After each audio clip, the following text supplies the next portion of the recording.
وعلیکم السلام ورحمۃ اللہ وبرکاتہ۔ مرائے صاحب، آپ نے بہت ہی زبردست یہ حمایتی تبصرہ کیا ہے ڈاکٹر مسعود الدین عثمانی رحمۃ اللہ علیہ کی اس تقریر کے اوپر، اور یہ تقریر ڈاکٹر صاحب کی میں نے بہت مرتبہ سنی ہے۔ بہت ہی یہ علمی بیان ہے، اور ایک اینگل سے جو بات ہوئی ہے وہ میں آپ کے سامنے لانا چاہ رہا ہوں۔ بہت ہی زبردست علمی بات ہے۔ گویا ڈاکٹر صاحب قرآن کی اس آیت سے، کیونکہ یہ قرآن میں ہے، اللہ تعالیٰ کہہ رہا ہے کہ لوگوں میں سے کچھ ایسے ہیں جو ایسی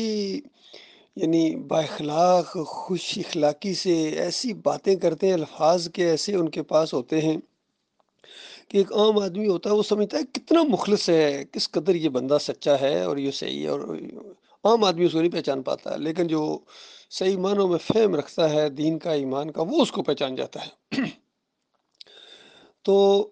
اللہ تعالیٰ نے بیان کیا کہ ایسے لوگ جن کی تقریریں بڑی لچھے دار ہوتی ہیں، بڑی خیر خواہی کی قسمیں کھاتے ہیں اپنی خیر خواہی کے اوپر، لیکن جب ان کو کوئی موقع ملتا ہے، اقتدار ملتا ہے، یا کہیں ناظم بنائے جاتے ہیں یا امیر جماعت بنائے جاتے ہیں، تو اس کے بعد وہ تباہی لاتے ہیں کہ اللہ کی پناہ۔ یقین کیجئے یہ تقریر ڈاکٹر صاحب کی یہ جو دو کردار سامنے آئے ہیں، ایک وہ جو اس طرح فسادی ہو، یعنی فساد برپا کرنے والا، اور اس کے مقابلے میں اللہ تعالیٰ کہتا ہے کہ سارے نمک حرام اور غدار نہیں ہیں، انسانوں میں کچھ ایسے بھی ہیں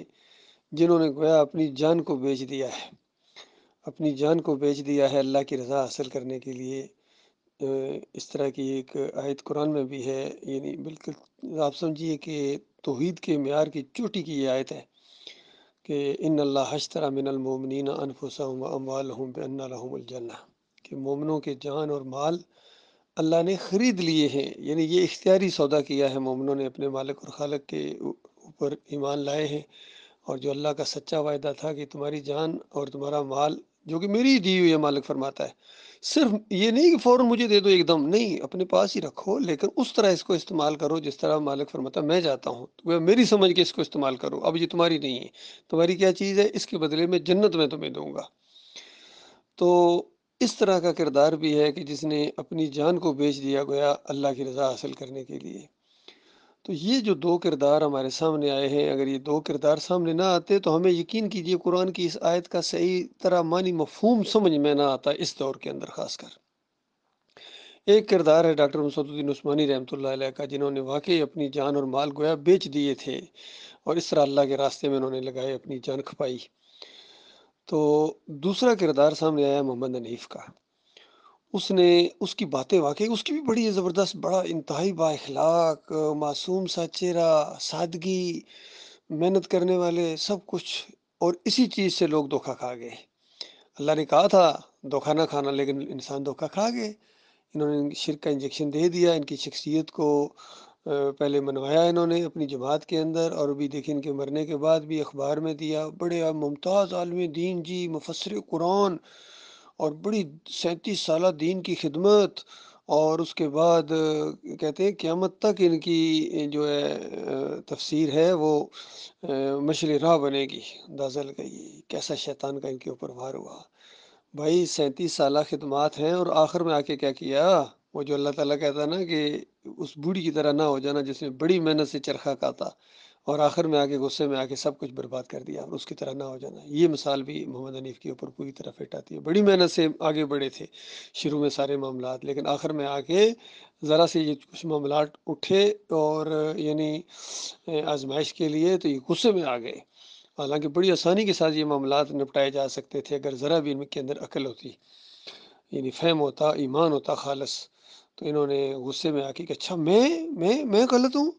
ہوش انہوں نے ان کے نہیں آئے کہ دیکھو اس سے پہلے بھی اس سجدہ تعظیمی کے حوالے سے دو تفسیریں ہوئی ہیں، اور ایک تفسیر قرآن کے مطابق ہے کہ یہ سجدہ شکر تھا جو سارے خاندان نے بشمول یوسف علیہ السلام سب نے اللہ کو کیا، اس موقع ہی ایسا تھا جو اللہ کو سجدہ کرنے کا موقع تھا، اور ہمیشہ انبیاء اللہ ہی کو سجدے کرتے ہیں، اور خوشی کے موقع کے اوپر ہر مومن جو ہوتا ہے وہ شکر گزاری کرتا ہے اللہ تعالیٰ کی سجدے کی شکل میں یا جس طرح بھی، اور انبیاء تو اس معاملے میں سب سے اوپر ہوتے ہیں، وہ سجدہ انہوں نے اللہ کو کیا، وَخَرُّوا لَهُ سُجَّدًا، اللہ کی ضمیر اللہ کے لیے ہے، سارے شکر گزاری کے طور پر سجدے میں گرے ہیں ان نعمتوں اور برکتوں کی وجہ سے جو اس خاندان کے اوپر اللہ تعالیٰ نے کی۔ تو یہی عقیدہ امام بخاری رحمۃ اللہ علیہ کا، یہی عقیدہ ابن عباس رضی اللہ تعالیٰ کی جو بات آئی ہے امام راضی کے حوالے سے، یا اس کے بعد اس دور کے اندر جو بہت ہی معاہد عالم دین اور بہت بڑا ان کا تجربہ اور بہت بڑا علم، وسیع علم اور ایمان اور مجاہدانہ انداز، ڈاکٹر مسعود الدین عثمانی رحمۃ اللہ علیہ نے اس کو کھول کھول کے بیان کیا کہ دیکھو یہ سجدہ اللہ کو ہوا ہے، اور پھر فتویٰ لگایا کہ جو ایمان کی خرابی میں مبتلا ہوتے ہیں ان کا ایمان گویا صحیح نہیں ہوتا ہے، مشرک ہوتے ہیں، ان کا دھیان اس طرف جاتا ہے کہ یہ سجدہ یوسف علیہ السلام کو ہوا تھا، ان کے ایمان کی خرابی کی وجہ سے جاتا ہے۔ بھئی ہمارا دھیان کیوں نہیں جاتا؟ ہمارا تو دھیان فوراً ادھر جاتا ہے، سجدہ اللہ کو ہوا ہے۔ ماحول بھی ایسا ہی ہے، قرآن کا ادبی انداز بھی یہی بتا رہا ہے، پورے قرآن کا فہم اور پورے قرآن کی دعوت بھی یہی بتا رہی ہے، یہ دعوت القرآن ہے کہ سجدہ اللہ کو ہوا ہے۔ لیکن محمد حنیف نے دعوت القرآن لکھ کے سجدہ یوسف علیہ السلام کو زبردستی کروا دیا، اور پھر ڈنڈے کے زور سے اس کو بنوایا، اور مقلدین نے اس کو مان لیا۔ تو یہ معاملہ ہوا ہے میرے بھائیوں، گویا دیکھیں ڈاکٹر صاحب کی یہ تقریریں ایسا لگتا ہے کہ اللہ تعالیٰ نے ہمارے لیے یعنی بہت ہی زیادہ انتظام کیا آگے کہ دیکھنا آنکھیں کھول کے، اور جو بہت ہی باریک نقطے کی بات ہے وہ میں آپ کو بتانا یہ چاہ رہا ہوں، ڈاکٹر صاحب جس پر زور دے رہے ہیں وہ یہ ہے کہ دیکھو بظاہر ہو سکتا مسلمان ہوں، بظاہر کوئی شرک نظر نہیں آئے، لیکن جو بھی جماعت کا لیڈر ہو اس کی شخصیت کے اوپر تم نے نظر رکھنی ہے، اس کی شخصیت کیسی ہے، اس کی قول فعل کا تضاد تم نے دیکھنا ہے، اس کا معیار تم نے دیکھنا ہے کہ کس طرح یعنی وہ مومنوں کے ساتھ کس طرح ہے اور مخلص ہے، اللہ کے دین کے ساتھ کتنا مخلص ہے، جماعت کے ساتھ کتنا مخلص ہے، اور کس طرح وہ برتاؤ کرتا ہے اپنی زندگی کے اندر مومنوں کے ساتھ۔ کہیں ایسا تو نہیں کہ امیروں کو بہت اہمیت دیتا ہو اور غریبوں کو کم اہمیت دیتا ہو، یا اس کے اپنے معیار ہوں، یا مال کی طرف جھکا ہوا ہو یا شرک کی طرف جھکا ہوا ہو، یہ ساری چیزیں رکھنی ہیں، ذہن میں رکھنی ہے، ورنہ وہ مار پڑے گی، وہ مار پڑے گی، ڈاکٹر صاحب کہتے ہیں۔ تو اس انداز سے کہ دیکھو یہ بہت ضروری چیز ہے، یہ ضروری نہیں ہوتا کہ بس بظاہر کوئی شرک نہیں ہے جی، ہیں تو مومن جی، بھائی ہیں مومن لیکن لیڈ کرنے کے لائق نہیں ہے۔ لیڈر وہ ہوگا جو بہت ہی مضبوط ہو اور جو اس ایمانداروں کی اس جماعت کو، اس ٹرین کو بالکل سیدھا لے کے چلے، کہیں رکے نہ، کہیں گھبرائے نہ، کہیں وہ کھڈے میں نہ جا کے گرے۔ اور دنیاوی لحاظ سے ہم ایسے ہی کرتے ہیں، دیکھیں دنیاوی لحاظ سے اگر بتایا جائے یہ بہت زبردست شاندار جدید یعنی ماڈرن ماڈل کی یہ گاڑی ہے، لیکن صرف ڈرائیور ایسا ہے کہ بس کبھی کبھی وہ نشہ کرتا ہے، کبھی کبھی نہ وہ غصے میں آ جاتا ہے اور کہیں کھڈے پہ بھی مار کے غصے میں کر دیتا ہے، تو کوئی بھی اس گاڑی میں نہیں بیٹھے گا۔ اور کہا جائے دوسری گاڑی ہے تو تھوڑی سی چھوٹی ہے لیکن اتنی زیادہ اس میں سہولتیں بھی نہیں ہیں، لیکن ڈرائیور بہت پرفیکٹ ہے اور بالکل زبردست سکون کے ساتھ گاڑی چلاتا ہے، آپ کو مزہ آ جائے گا اس میں سفر کرنے کا، تو سارے کہیں گے اس میں بیٹھیں گے۔ تو یہ دیکھو اس معاملے کو ہم سمجھ جاتے ہیں، لیکن دین کا جب معاملہ آتا ہے تو وہاں یہ چیز ہم عقل نہیں استعمال کرتے ہیں۔ تو اسی وجہ سے جتنے گروپ بھی بعد میں نکلے ہیں، اگرچہ ان کے عقیدے کے اندر خرابی نہیں تھی، محمد حنیف کے ساتھ جو بھی ان کے معاملات ہوئے تھے اس کے بعد یہ ضد میں آ کے نکل گئے اور پھر ڈٹ گئے اس کے اوپر، تو ان کے اندر ان کی شخصیت وہ نہیں ہے جو ایک مومنوں کی جماعت کو لیڈ کرنے والی ہوتی ہے، چاہے یہ دائیو صاحب ہوں، اختر بیگ ہوں، سرفراز ہو، یعقوب علی ہوں، اور ادھر یہ عبید الرحمن ہو، فیاض محمود باجوہ ہو، یہ دنیا دار قسم کے لوگ ہیں، جگڑالو قسم کے لوگ ہیں، مخلص نہیں ہے، یقین کیجئے، اور ان کے اندر ذرا سے بھی خلوص ہوتا ہے، یقین کریں ہم ان کے ساتھ مل جاتے ہیں، وہ خلوص جو محسوس ہوتا ہے، بلکہ ان کے اندر دنیا داری محسوس ہوئی۔ اور ہمارے معراج صاحب نے پوری رپورٹ دی، یعنی تقریباً 2 ڈھائی 3 سال کی ان کی ایک محنت، اور اس کے بعد جو وہاں آتے جاتے رہے سب کے ساتھ ملے، آخر میں نتیجے پر پہنچے تھے کہ ان میں کوئی ایک بھی مخلص نہیں ہے، سارے کے سارے بریانی کے دیگوں والے ہیں،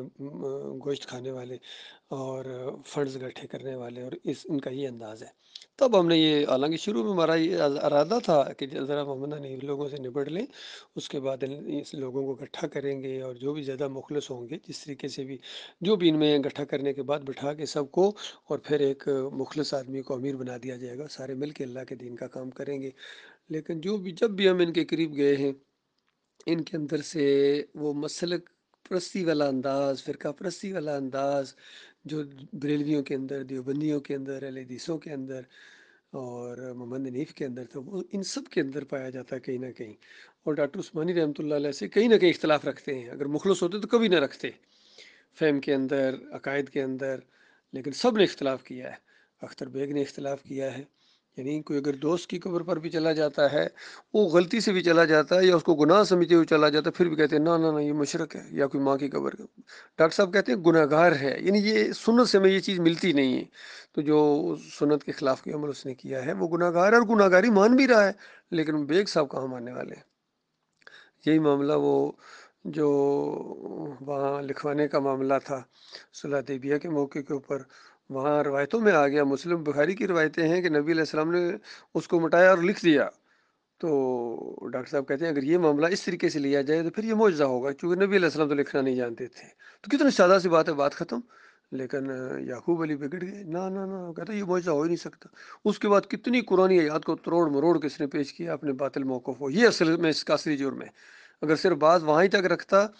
دوسروں کو رد نہ کرتا، تو معاملہ ذرا کم شدت تھی، لیکن اس نے جب قرآن کی آیات کو معجزات کے ساتھ کھلواڑ کھیلا، پھر یہ پتہ چل گیا کہ یہ بندہ تو بہت ہی بڑا مولوی ہے ہوئے۔ تو باقی جب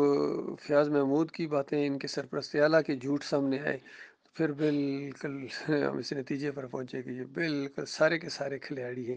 یہ دنیا کے کھلاڑی ہیں، ہمارا ان سے کوئی تعلق نہیں ہے، یقین کیجیے۔ ان کے اندر جو مخلص لوگ ہیں وہ آہستہ آہستہ ہماری طرف آ رہے ہیں، لیکن یہ بڑے جتنے 7 8 9 ٹوٹل مولوی ہیں، انہوں نے جماعت کا بیڑا غرق کیا ہے۔ یہ مجرم ہیں بہت بڑے بھائیو، چھوڑو ان کو، یقین کرو یہ تمہاری دنیا بھی برباد کریں گے، تمہاری آخرت بھی۔ آؤ ہمارے ساتھ مل کے اللہ کے دین کا کام کرتے ہیں، جو صحیح معنوں میں اگر کرنا چاہتے ہو، جہاد کرنا چاہتے ہو، مجاہد بننا چاہتے ہو، تو یہ پلیٹ فارم ہے جس کے امیر ہمارے کمال خان صاحب ہیں۔ خود تجربہ کرو اللہ کے بندو، دیکھو آخرت، تمہاری آخرت کا معاملہ ہے، اور اگر ذرا سا بھی تمہارے اندر عقل ہے، بے شک ان میں سے سب کے ساتھ ایک ایک 2 2 دن رہ کے دیکھ لو، اور پھر تمہیں خود پتہ چل جائے گا مخلص کون ہے، سادہ کون ہے، اور مومن کون ہے، اور اللہ کے ساتھ محبت کرنے والا کون ہے۔ ان میں سے کوئی بھی کمال خان صاحب کا مقابلہ نہیں کر سکتا، حتیٰ کہ محمد حنیف کے اندر اگر شرک نہ آتا، یقین کریں، تب بھی وہ کمال خان صاحب کا مقابلہ نہیں کر سکتے، خلوص کے اندر، سادگی کے اندر، اور ایمان کے اندر، اور اللہ کی محبت کے معاملے میں محمد حنیف کمال خان صاحب کا مقابلہ نہیں کر سکتے ہیں۔ یہ میں دونوں کے ساتھ، چونکہ میں بڑا قریب رہا ہوں، یہ میں اپنی بات اپنے بھائیوں تک پہنچا رہا ہوں۔ باقی جو زندہ ہیں ان کے لیے موقع ہے، ان کو تلافی کا موقع ہے، توبہ استغفار کر کے مومنوں کی جماعت کے اندر شامل ہو جائیں، اور جو مر گئے ہیں وہ تو اب قیامت تک کے لیے کوئی موقع نہیں ہے، وہ تو گئے، مارے گئے۔ اللہ تعالیٰ اس خوفناک انجام سے اپنی پناہ میں رکھے۔